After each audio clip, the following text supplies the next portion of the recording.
X platform now has direct AI image generation capability with the launch of two new AI models, Grok 2 and Grok 2 Mini. Meta releases multiple ad campaign optimization updates to help advertisers improve their performance on the platform. YouTube says that they will continue the experiment of having fewer ad breaks in videos, but each ad break will be longer than what it used to be. More details about these three and couple of interesting news items about Google Search and Instagram Threads coming up in this week's edition of the Connected Church News with me, Nachi Lazarus. Welcome. This is the show that brings you the top 5 digital, social media, AI, and emerging tech news that you need to know for this week in just 5 minutes. Let's get started. Elon Musk's X announces the launch of two new AI models, Grok 2 and Grok 2 Mini, which are going to be built inside X platform for users to take advantage of.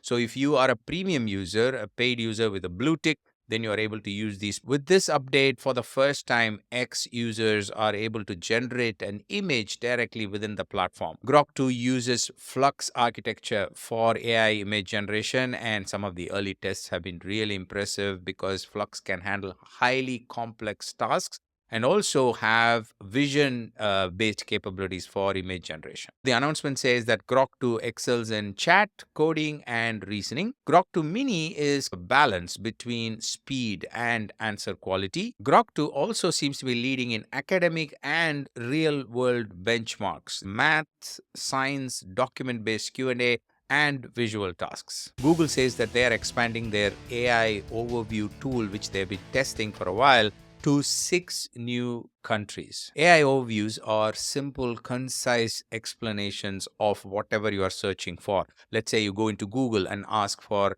a question related to a Bible concept like faith or something, or you search for a Bible verse. So instead of just listing the websites, which we are all used to in Google search, it will now first give you a summary, a concise summary of whatever you are searching for. That is called AI overview. Now Google says that this has been useful, people find it good, so they're expanding it to new locations. Apart from the expansion, they're also adding two new features called Save, which allows you to save that explanation, and they also allow you to get a simplified version of that explanation if it is too complex for you. The other key part of this announcement is Google says they will use the local language to give these summaries in the new locations that they're expanding to. Meta has made a significant announcement about the updates they are bringing to advertising campaign optimization. If you use Meta ads, which I know most of you do, pay attention to this because the way they do ad attribution, they go about targeting audience and they add other external data sources like adding Google Analytics into Meta ads. All of that is changing. We will link to all these details in the show notes. Share this with your advertising team. The announcement says starting now and continuing into 2025, we plan to introduce the ability for businesses to connect their analytics tool directly into our ad system through a simple API setup. Just for you to know, all these changes are driven by their need to bring in AI-based automation to advertising. The announcement says over time, our AI models will be able to use this data to help fine-tune campaign optimization, which we believe will lead to improvements in the overall value of conversions that we deliver. This week's episode is brought to you by Connected Church Academy. Connected Church Academy is an education hub and a forum for the faith-based community to learn, to discuss, and to understand the media space and how it impacts our work as churches, nonprofits, and ministries. So if you are a media team member or a volunteer in the media space in your church, or if you're a church leader that wants to learn more about how media works and how you can use it for ministry, this is a great place for you to get access to all the resources, participate, ask questions, and keep learning. It's a place where there is continuous learning. In fact, in this short news episode, we only have 1 minute for each news item. But inside our community, we discuss this in detail. You can ask more questions about each news item. You can dive deeper into each of those and things like that. So do check out all the details. It's all available in our website, cca.live.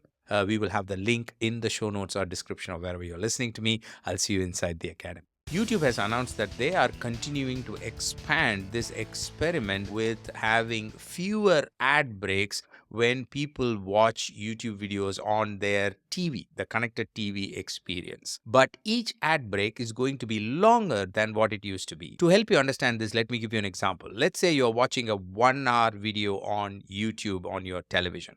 And in that 1 hour, let's say YouTube has planned to show you 10 ads. Instead of having 10 ad breaks in that 1 hour duration, YouTube says you will now see only 2 ad breaks, but each ad break will have 5 ads. So instead of breaking your 1 hour video 10 times, YouTube says they will break for ads only twice, which kind of makes sense because nobody, first of all, wants to see ads. So lesser breaks makes sense, which interestingly takes us back to the good old TV model. How does it impact your church videos being watched on YouTube? Something for you to think about. Instagram Threads app gets an upgrade, including new features that could be useful for ministries that have been looking for an alternative to X, Twitter platform. First is the upgrade that comes to Insights. Insights is where you measure how your posts are doing. Now they've added new metrics, including views, replies, reposts, and quotes. You can also measure how your follower count has evolved over time and the demographic of your followers. Apart from that, you can schedule posts. You can create drafts of your posts so that you can plan your Threads post better. And earlier, they also opened up APIs, which means Threads is going to be featured in your favorite